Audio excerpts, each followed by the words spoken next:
మందుకి plus గాంజాకి ఏది dangerous? రెండు dangerous sir. అట్లా మనం ఒక ఇది చెయ్యలేము.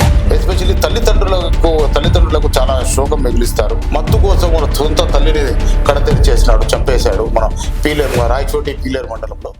నమస్తే కడప వార్త. నేడు సమాజంలో యువత మత్తుకు బానిసై దాదాపు యువత నిర్వీర్యం అవుతుందనే చెప్పాలి.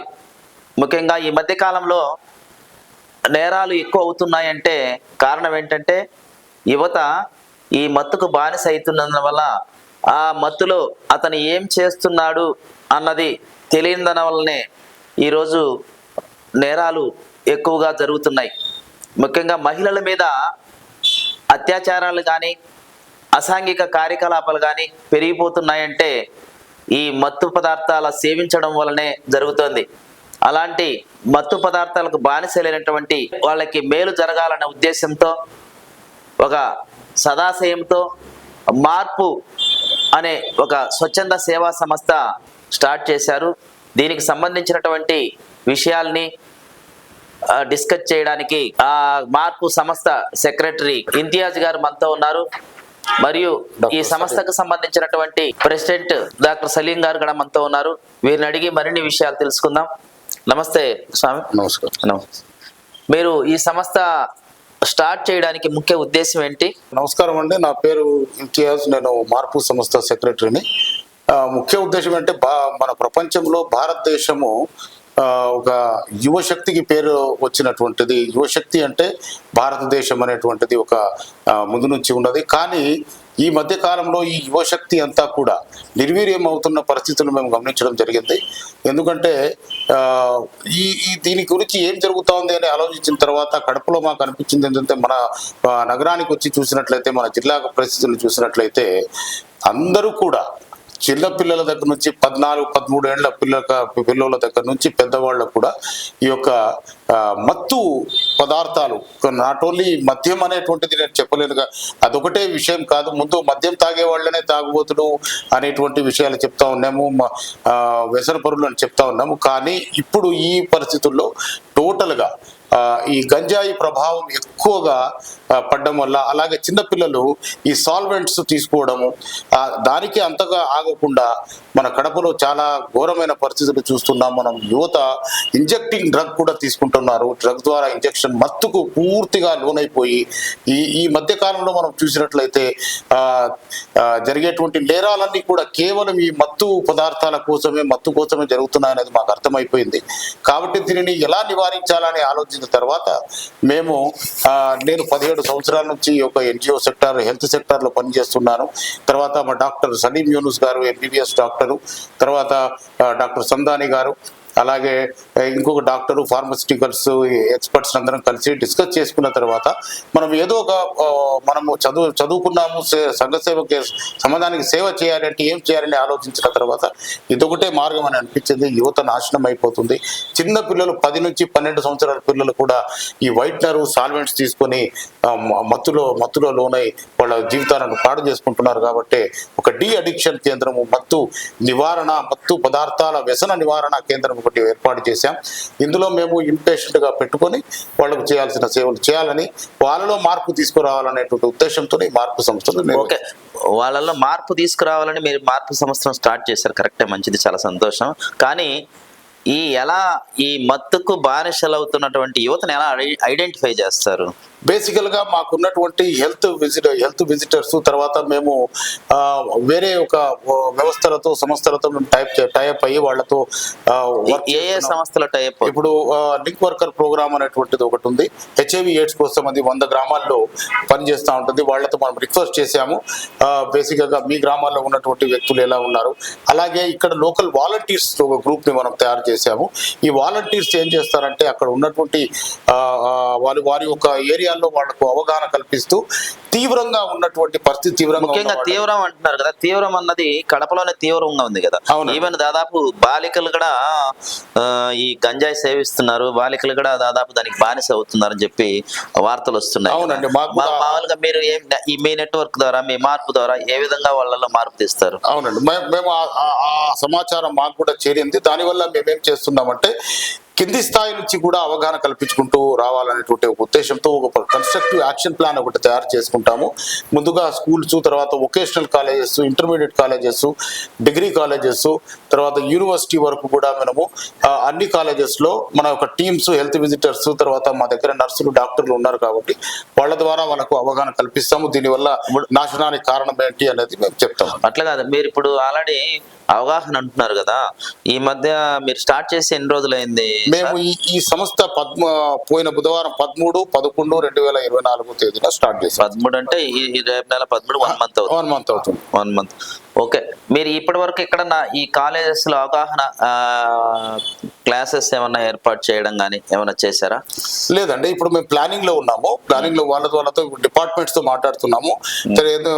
రిక్విజిషన్స్ లెటర్స్ పెడుతున్నాము. ఈ రోజు వేరే యూనివర్సిటీ కూడా రిక్విజిషన్స్ పెడుతున్నాము. ఎందుకంటే డైరెక్ట్ గా మనకు ఇవ్వరు కాబట్టి కాలేజెస్ లో మనం కంపల్సరీ ఆ హయ్యర్ అఫీషియల్స్ తో, డిఈఓ గారితో, ఆర్జేడి ఇంటర్మీడియట్ ఎడ్యుకేషన్ యూనివర్సిటీ నుంచి కాలేజీలో పోవడానికి ఒక రిక్వెస్ట్ లెటర్స్ మనము ప్రిపేర్ చేస్తాం, పెడుతున్నాము. వాళ్ళ యొక్క అనుమతి వచ్చిన వెంటనే మనము ఇది స్టార్ట్ చేస్తాం. ఓకే, ముఖ్యంగా ఈ యువత కానీ ప్లస్ స్టూడెంట్స్ కానీ వాళ్ళు ఈ గాంజా కానీ మత్తుకు కానీ బానిసలు అవుతే ఏ ప్రాబ్లమ్స్ ఉంటాయి? బేసికల్ గా ఈ ఫస్ట్ హెల్త్ ప్రాబ్లమ్స్ ఎలాగైనా వస్తాయి సార్, కానీ సామాజికంగా ఆర్థికంగా వాళ్ళు చాలా నష్టపోతారు. ఎస్పెషల్లీ తల్లిదండ్రులకు చాలా శోకం మిగిలిస్తారు. ఎందుకంటే డబ్బుల వరకు ఆర్థిక పరిస్థితులు వాళ్ళకు చాలా దిగజారిపోతాయి. తర్వాత ఈ యొక్క మత్తులో వాళ్ళు ఏం చేస్తున్నారు అనేటువంటి ఆలోచన, విచక్షణ లేకుండా వాళ్ళు చేస్తూ ఉంటారు. ఈ రోజు కూడా మన పత్రికలో చూస్తే ఒక యవ్వనస్తుడు కేవలం మత్తు కోసం మన సొంత తల్లిని కడతెరిచేసినాడు, చంపేశాడు మన రాయచోటి పీలేరు మండలంలో. సో ఇవన్నీ కూడా జరుగుతున్నాయి. కేవలం తన మత్తు వ్యసనం కోసమే ఇవన్నీ జరుగుతున్నాయి, మనం చూస్తున్నాం. కాబట్టి ఈ బేసికల్ గా మన ఆరోగ్యం పూర్తిగా చెడిపోతుంది. ఎప్పుడైతే గంజాయి తీసుకుంటాడో ఆ లంగ్స్ లో అంతా కూడా నార్కోటిక్ సిస్టమ్ అంతా డిస్టర్బ్ అయిపోతుంది. అలాగే తన యొక్క బ్రెయిన్ లో ఉన్నటువంటి నర్వస్ సిస్టమ్, మెదడులో ఉన్న నర్వస్ సిస్టమ్ అంతా కూడా డిస్టర్బ్ అయిపోతుంది. కాబట్టి ఇది ఈ విధమైనటువంటి పరిణామాలు వస్తూ ఉంటాయి సార్. అంటే ఇప్పుడు మామూలుగా స్టూడెంట్స్ వాళ్ళు స్టడీ కంటిన్యూ చేయగలరా ఈ మత్తు సేవిస్తే? లేదు సార్, మత్తు తీసుకున్న తర్వాత తన సొంతంగానే తనే ఆధీనంలో ఉన్నాడు కాబట్టి చదవడం అనేటువంటిది అసాధ్యమైపోతుంది. అంటే అతని జీవితం అతనే నాశనం చేస్తాడు. అంతే, సొంతంగా తన జీవితాన్ని నాశనం చేసుకుంటున్నాడు కేవలం ఒక ఆనందం కోసం. ఈ మత్తు కూడా ఒక చిన్న ఆనందంతో మొదలై వ్యసనంగా మారుతూ ఉంది. ఎంజాయ్ చేద్దామని మొదలుపెట్టి కౌమార దశలో, అడలసెంట్ ఏజ్ లో మొదలుపెట్టి సిగరెట్ తాగుదాము లేదా ఇంకోటి తాగుదామని మొదలుపెట్టి అది రాను వ్యసనంగా మారిపోయి తన జీవితాలను నాశనం చేసుకుంటూ ఆత్మహత్యలు కానీ, హత్యలు కానీ, రేపులు కానీ, నేరాలు కానీ, దొంగతనాలు కానీ, చైల్డ్ స్నాచర్స్ కానీ, ఇవన్నీ నేరాలన్నీ మనం పరిశీలించినట్లయితే మనకు బ్యాక్గ్రౌండ్ మత్తే అనేది తేలింది. ఓకే ఓకే, థ్యాంక్ యూ రాజు గారు. డాక్టర్ గారు, ముఖ్యంగా ఈ యువతకు సంబంధించి అది ఏ గాంజా కావచ్చు లేదంటే మందు కావచ్చు దొరకకపోతే అతని పరిస్థితి ఏ విధంగా ఉంటుంది? ఇది ఫస్ట్ మీరు చెప్పిన పాయింట్ సార్. ఇది స్టూడెంట్స్ ఎక్కువగా గంజాయి తీసుకుంటున్నారని చెప్పారు కదా, అది మనం ఎలా గుర్తించారు అని మీరు ఇందాక ఒక క్వశ్చన్ అడిగారు. వాళ్ళని ఎలా గుర్తిస్తారు మీరు అని. దానికోసమని మనం అవగాహన సదస్సులు చాలా వరకు ప్లాన్ చేస్తున్నాం సార్. అవగాహన సదస్సులు ప్రతి స్కూల్లో, కాలేజ్లో అన్ని చేస్తున్నాం. కానీ ఇక్కడ మెయిన్ రోల్ ఎవరిది అంటే పేరెంట్స్ అండ్ ఫ్యామిలీది సార్. వాళ్ళని గుర్తించడంలో, వాళ్ళని తీసుకొని వచ్చి ఇక్కడ మన దగ్గర వాళ్ళల్లో వచ్చే మార్పుని ఎందుకంటే వాళ్ళు సొంతంగా అయితే రారు, ఆల్రెడీ తీసుకునేవాడు ఇందులోనే వెళ్ళిపోతా ఉంటాడు. ఇదే బాగుంది నాకు అని ఎక్కడో ఒక దగ్గర డబ్బులు తీసుకురావడం, దొంగతనం చేయడం. కానీ వాళ్ళ పేరెంట్స్, వాళ్ళ ఫ్యామిలీ ఎప్పుడైతే గుర్తించి మన దగ్గరికి తీసుకొచ్చి జాయిన్ చేస్తారో వాళ్ళ రోల్ చాలా ఇంపార్టెంట్ అన్నమాట ఇందులో.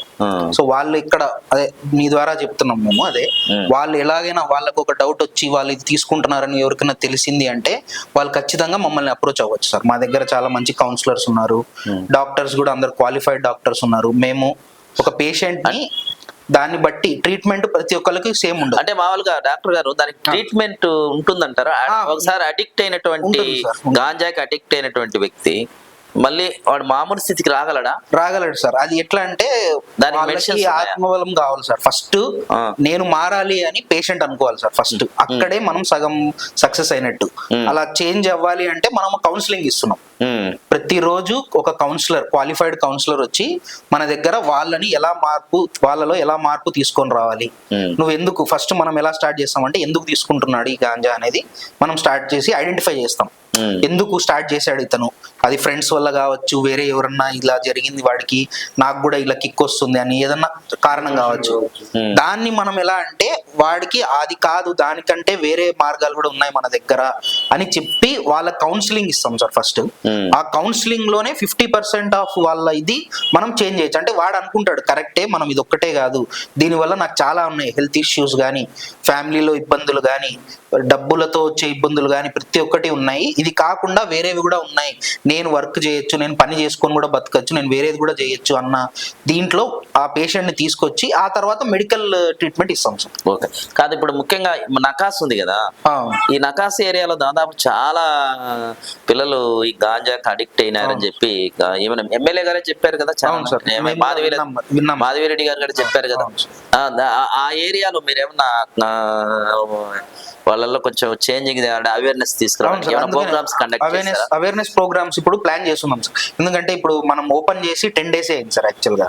సో ఇప్పుడు అది అవేర్నెస్ ప్రోగ్రామ్స్ పెట్టి వీక్లీ ఒక ప్రోగ్రామ్ ఒక్కొక్క ఏరియాలో, మీరు చెప్పినట్టు నకాష్ కావచ్చు, ఇంకొక ఏరియా వారానికి ఒక ప్రోగ్రామ్ పెట్టి అక్కడ మెయిన్ ఎవరిని టార్గెట్ చేస్తున్నాం అంటే ఫ్యామిలీ మెంబర్స్ ని, పేరెంట్స్ ని సార్. వాళ్ళకి చెప్తాం మేము, ఎందుకంటే ఇది ఒక వ్యసనం లాంటిది, వాళ్ళు ఇప్పుడు మానేశాడు, ఒక రోజు 2 రోజులు తాగాడు, ఇంకో 2 రోజులు తాగట్లేదు, గంజాయి తాగట్లేదు, తీసుకోవట్లేదు అనుకుంటే అది 3వ రోజు మళ్ళీ స్టార్ట్ చేస్తాడు. అది వాళ్ళంతకు వాళ్ళు చేంజ్ అవ్వాలి అంటే వాళ్ళ కౌన్సిలింగ్ అనేది చాలా అవసరం sir. Counselling with medical treatment కూడా ఇస్తున్నాం మనం ఇక్కడ, మెడిసిన్స్ కూడా ఇస్తున్నాం. అది కూడా ఒక్కొక్క పేషెంట్ కి ఒక్కొక్క రకమైన ట్రీట్మెంట్ ఉంటుంది, అంటే అందరికీ ఒకటే సేమ్ ట్రీట్మెంట్ ఉండదు సార్. ఒక వ్యక్తి ఎప్పుడు స్టార్ట్ చేశాడు, ఫర్ ఎగ్జాంపుల్ ఆల్కహాల్ మందు తీసుకుంటున్నాడు, అతనికి ఆయన ఎప్పుడు స్టార్ట్ చేశాడు, ఎంత తీసుకుంటున్నాడు, ప్రతిరోజు ఎంత తాగుతున్నాడు, ఆ తాగినందువల్ల అతని బాడీలో ఏవే ప్రాబ్లమ్స్ ఉన్నాయి, దీన్ని బట్టి ఒక ట్రీట్మెంట్ ఇస్తాం. ఒక వ్యక్తి గంజాయి తీసుకుంటున్నాడు, అతనికి వేరే ట్రీట్మెంట్. అందులో కూడా మనకి ఆ ట్రీట్మెంట్ వచ్చి వాళ్ళ ఎంతవరకు ఎఫెక్ట్ అయినారని చూసి మేము అనలైజ్ చేసి దాని తర్వాత ట్రీట్మెంట్ ఇస్తాం. దీంట్లో మామూలుగా ఈ మందుకి ప్లస్ గాంజాకి ఏది డేంజరస్? రెండు డేంజరస్ సార్, అట్లా మనం ఒక ఇది చెయ్యలేము రెండు. కానీ ఇప్పుడు మన సొసైటీలో మనం చూసేది ఏంటంటే ఎక్కువ శాతం ఆల్కహాల్ సార్. ఎందుకు ఆల్కహాల్ మనకు ప్రతి దగ్గర ఈజీగా దొరుకుతుంది, అది తాగినప్పుడు ఎవరైనా తీసుకొని తాగడం కూడా, పార్టీ చేసుకోవడం కానీ, ఏ విషయంలో అయినా నలుగురు కలిసి పార్టీ చేసుకుంటారు, అది పెద్ద తప్పుగా అనిపించదు తీసుకుని తాగే వాళ్ళకు కూడా. కానీ గంజాయి అలా ఉండదు, గంజాయి మీరు ఒక్కరు తాగినా నలుగురు తాగినా ఊరి బయటకు వెళ్ళి ఎవరు చూడకుండా అట్లాంటి ప్లేసెస్ లో తాగుతారు. కానీ మందు అలా కాదు, మందు ఇక్కడ పక్కనకి వెళ్ళి తీసుకొని తాగేయచ్చు కూడా, అలాంటిది. కానీ డేంజరస్ అంటే రెండు డేంజరస్. ఓకే. ఇప్పుడు మామూలుగా ఈ గాంజా వల్ల మన ఇంతియాజ్ గారు చెప్పారు కదా, చిన్న మెదడుకు సంబంధించి కానీ అక్కడ ఉన్న నర్స్ మీద పనిచేస్తుంది, దానివల్ల వాడు ఏం చేస్తున్నాడో అనేది వానికే తెలియదు, నేర ప్రవృత్తి అన్నది మెయిన్ పెరిగిపోవడానికి ఇప్పుడు సమాజంలో ఈ గాంజా ప్లస్ ఎక్కువ కారణం అవుతుంది అంటున్నారు కదా. ఈ గాంజా ఏ విధంగా ఈ నేర ప్రవృత్తి మీద ఎఫెక్ట్ చూపిస్తుంది? అది మనకు ఫస్ట్ థింగ్ ఏంటంటే బ్రెయిన్ లో మనకు ఒక కంట్రోల్ సెంటర్ ఉంటుంది సార్. బేసిక్ గా మనం ఏదన్నా ఇప్పుడు పని చేస్తుంటే మన బ్రెయిన్ ఆలోచిస్తుంది, ఇది మనం చేసేది తప్ప రైటా, ఇది చేస్తే దీని తర్వాత ఏదైనా ఎఫెక్ట్ వస్తుందా, మనకేమన్నా ఇబ్బంది ఉంటుందా అనే ఒక సెంటర్ ఉంటుంది మన బ్రెయిన్ లో.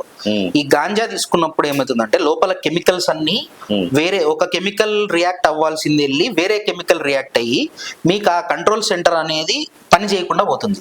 దానివల్ల మీరు ఇప్పుడు రోడ్డు మీద మధ్యలో నడవకూడదు అనేది ఒకటి ఉంటుంది మనకి బ్రెయిన్ లో. ఎందుకు, ఏదో ఒక వెహికల్ వస్తుంది, గుద్దితే అది మన తప్పు వాళ్ళ తప్పు కాదు అని మీకు ఇది ఉంటది, కంట్రోల్ సెంటర్ మీకు బ్రెయిన్ చెప్తుంది. కానీ గాంజా తీసుకున్నప్పుడు ఏమవుతుందంటే ఆ కంట్రోల్ సెంటర్ పనిచేయడం ఆపేస్తుంది. ఏమన్నా చెయ్యి, నువ్వే ఇంకా గ్రేట్, నీ ముందర లారీ వచ్చినా కూడా లారీనే పడిపోతుంది కానీ నువ్వేం కావు అన్న ఫీలింగ్ కి తీసుకెళ్లిపోతుంది అనమాట. గంజాయి అంత ఒక బ్రెయిన్ లో ఒక తీవ్రమైన ఇది క్రియేట్ చేస్తుంది. అంటే మందు కంటే గాంజా ఎక్కువగా. మీరు ఇప్పుడు పైన బిల్డింగ్ నుంచి దూకినా కూడా మనకేం కాదు అన్న ఫీలింగ్ లో కూడా వచ్చేస్తారు వాళ్ళు, అందుకని దూకుతారు. ఆ దూకినప్పుడు ఏమవుతుందంటే ఈ ఫ్రాక్చర్లు అవ్వడము, ఆ పెయిన్ కూడా వాళ్ళకి అర్థం కాదు. అప్పుడు ఎప్పుడైతే ఆ గాంజా ఎఫెక్ట్ తగ్గుతా వస్తుందో అప్పుడు ఆ పెయిన్ అనేది వాళ్ళకు తెలుస్తా వస్తుంది. అన్ని సెంటర్స్ ని కంట్రోల్ చేస్తుంది సార్ అవునులేండి. మనం.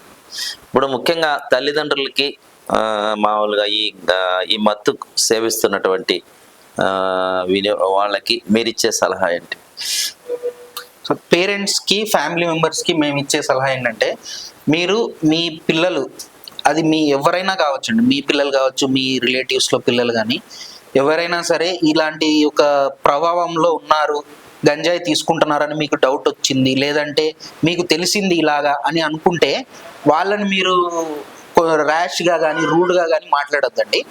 వాళ్ళని కౌన్సిలింగ్తోనే మనం చేంజ్ చేద్దాం. కౌన్సిలింగ్ అనే ఒక మెయిన్ పార్ట్ ఏంటంటే కౌన్సిలింగ్ది వాళ్ళకు మనం తెలియజేయడం సార్. ఏంటంటే ఈ యొక్క ఏదైతే గంజాయి తీసుకుంటున్నారో దానివల్ల మీకు ఇప్పుడు వచ్చే దీని మీద కాకుండా ఫ్యూచర్లో ఏమేమి ప్రాబ్లమ్స్ వస్తాయి, దీనివల్ల మీకు హెల్త్ ఇష్యూస్ కానీ ఫ్యామిలీ ఇష్యూస్ కానీ, అసలు ఈ గాంజాయి అనేది మీకు ఇప్పటికిప్పుడు వచ్చే ఒక సుఖము, ఒక హై అనే ఒక పాయింట్ మీద మీరు తీసుకుంటున్నారు, కానీ దానివల్ల వచ్చే నష్టాలు ఏంటి అనేది మనం వాళ్ళకి తెలియజేయాలి.